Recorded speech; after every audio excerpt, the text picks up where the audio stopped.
Hello folks, we are back and we are talking some AEW today. Tony Khan, after being viciously assaulted by the Elite on Dynamite, ended up showing up to the draft in a neck brace, which was actually pretty cool. But you gotta think, if Tony Khan feared for his life over just getting shouted out by CM Punk, then as we speak currently, right now, he must be in an underground vault just trembling with fear. But no, I guess that backstage footage must have made a man out of big Mr. Tony Khan, because he was there at the draft, fake drinking coffee for the camera, the whole shebang. But if the past is anything to go on, if you cross Tony Khan, you make him fear for his life, all four of those guys have to go to WWE now and start beefing with Drew McIntyre. The precedent has already been set. Dynasty was a great card, and of course the talk of the night from that pay-per-view was Bryan Danielson versus Will Ospreay. How could it not be? You've heard all the rave reviews. People are all saying match of the year, match of the century, match of the millennium. If you happen to see this match once in your lifetime, consider yourself blessed. Yes, people are saying that.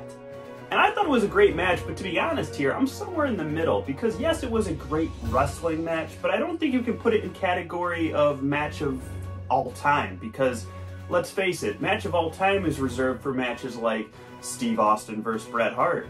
And the reason I say that is because professional wrestling, at its essence, to its core, is entertainment. The match itself needs to have a reason for being. It can't just be a match for the sake of who the best wrestler is and putting on the entertainment for the fans. I mean, yes, of course, whenever you get in the ring and you have a wrestling match, you're trying to entertain the fans with great wrestling, but there needs to be more of a story. There needs to be more wrestling to the pro wrestling. After all, there's a reason Ricochet isn't the undisputed WWE champion right now. My point is, just because you're the best in-ring wrestler, it doesn't mean you're the best professional wrestler, because professional wrestling encompasses all aspects of pro wrestling, which includes mic work, which includes storytelling, which includes your ability to be able to tell a story outside of the context of a wrestling match. That being said, yes, it was a phenomenal match. The whole card was good, and shout out to the Bucks and FTR for having to follow that, an epic ladder match, and then of course we gotta move on to the main event, where we saw my boy Swerve win the AEW World Championship. Finally, it was such a great moment.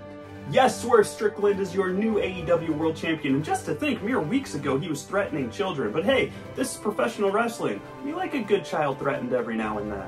Invade someone's home, kick your boss in the nuts, kiss your fellow wrestler's unconscious wife, whom he also married in that condition.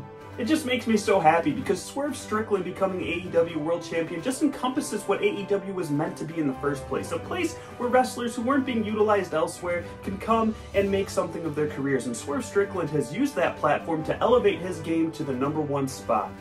Now, I can't just talk all AEW here, so I'm going to be recapping the WWE draft for you right now. Quick recap. Okay, you guys listening, I don't want you to miss this. The guys from Smackdown?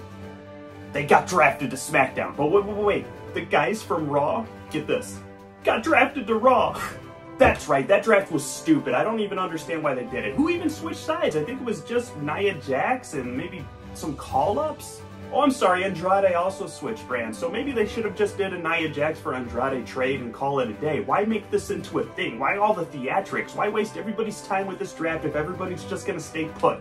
Like I said before, guys, just because Trips is in charge now doesn't mean all the old wrestling tropes are thrown out the window, okay? We're still gonna have to deal with this BS from time to time. It is wrestling, after all. For your main event minute, this is Nyla Joes signing off. Until next time, guys, take care.